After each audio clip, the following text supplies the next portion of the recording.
I remember when Animal Crossing first came out. I was like, a Nintendo Life Simulator with a bunch of cute fuzzy animals? But I never got around to it, and by the time I hit my adolescence, I built up an aversion to the rising kiddiness of Nintendo. But now, with that kiddiness at a low not seen since those sweet GameCube years, I feel comfortable to finally dive in. I think it's time I settle down, get a house, and surrogate my dissatisfaction with life into an idealistic virtual reality. So to understand the series at its core and what it's become, what I did was play the original game only 16 years too late, and then play the most recent entry which everyone insists is the best one. And I gotta say, I wish I took the time to grow up with this series, cause there's some stuff I can tell I would seriously be nostalgic for by now. The music, the home design, all the little dudes. And I don't really know what happened in the titles between, but that ain't stopping me from drawing my blueprints for the future. Let's start with some basic 3D graphics. Why does the town unravel like a giant fucking roll of paper towels? Do they live on a Rolodex? Is the entire Animal Crossing universe just one planet in Super Mario Galaxy 2?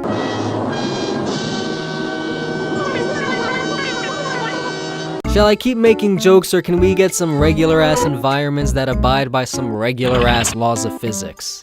Basically, I think if Nintendo took some cues from The Sims and injected some of that incomparable Ninty magic into it, they would have the quintessential Animal Crossing game. Fully customizable villagers, gender, skin tone, facial and bodily features, personality, the works. The main aspect of the series since its inception is expanding and designing your home, inside and out. The whole game is basically this.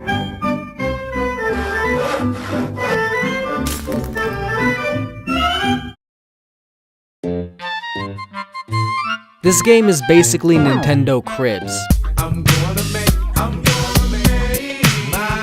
Shall I keep making jokes or just skip to the part where I say this time around, they gotta really pimp out this part of the ride? They sort of did, but extracted and repackaged it as its own game. They gotta take Happy Home Designer, pump it full of bull steroids and horse tranquilizers, and shove it back into the main line. Basically, I want to design the terrain and the infrastructure and the look of the entire town. I think we all want a map editor. And I want to decide the location of NPC homes. Fucking Rolf moving into where I was planning on installing a fountain. And how about an item wheel? They need to bring these characters to life so hard. Now, good writing is hard, but when you have a cast this rich, the dialogue practically writes itself. Like, hey man, am I the only one that reads Harvey's dialogue like this, man? I saw a satellite. The games already have great writing that's witty and humorous and fits the face it comes out of, but there's often dead ends and duplications. I think big, multifaceted dialogue trees would be sick, and the good way to do that is by creating many different situations for them to be in, which smoothly segues me into the main thing I want from these characters: to hang out with them, the way you can hang out with the homies in Grand Theft Auto. Nico, it's Roman. Let's go bowling. Take any one of them fishing or walking or sitting, including Izzy. That poor, overworked puppy needs a vacation. Now, I love the real-time clock and how it lines up with our real-life seasons and holidays, but one thing I don't like is how this causes the inventory of various shops to constantly change. Sometimes you can't afford something right away, and if you don't save up enough in time, then it's gone for a week or a month or a year, or I don't fucking know, I haven't even been playing that long. But I'd rather walk into a big-ass IKEA kind of store that Tom Nook is the manager of, or maybe a small shop with the catalog where you can see everything in stock and order it anytime.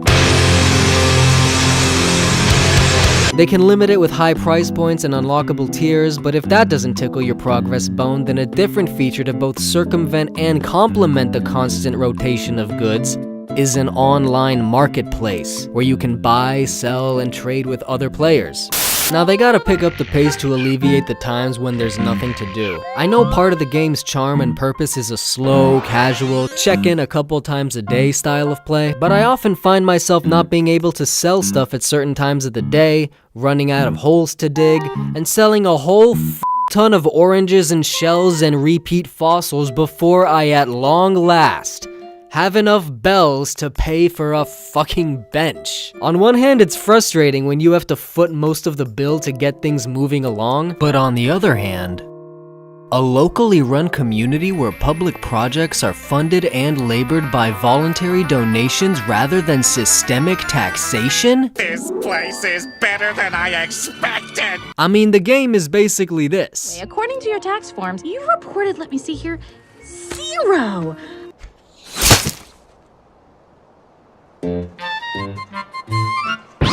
But still, it does get a little too slow sometimes, like bureaucratically slow. On one hand, I respect the attention to detail, but on that other hand, now what do we know about the big, upcoming, super speculated, highly anticipated, soon to be illegally emulated Animal Crossing for Switch? Nothing. I don't really know. Tom Nook might be running the show, and he's known to be a little greedy. So maybe this time he's the mayor and shit's more expensive? I don't really know. But there is one big element I would like to see added to the series. A job system. I think it would give the game a much needed diversity of activities and minigames beyond just filling up yet another museum. But you could still have a large town with areas unlocked and expanded through progress, with different environments like urban, residential, caves, the woods, a lake. If Animal Crossing is Nintendo's life simulator, then it should ask the player the 4 questions of life simulation. Who are you? What's the time? Where am I gonna live? What do you wanna do with your life? Now, it's not my usual style, but I'm glad I finally picked up the series. And judging by the sheer popularity, sales figures, vocal demand, hardware, and general haberdashery, I think the best, biggest, most definitive Animal Crossing could be just over that rolling horizon. Unless someone god fucking awful is in charge.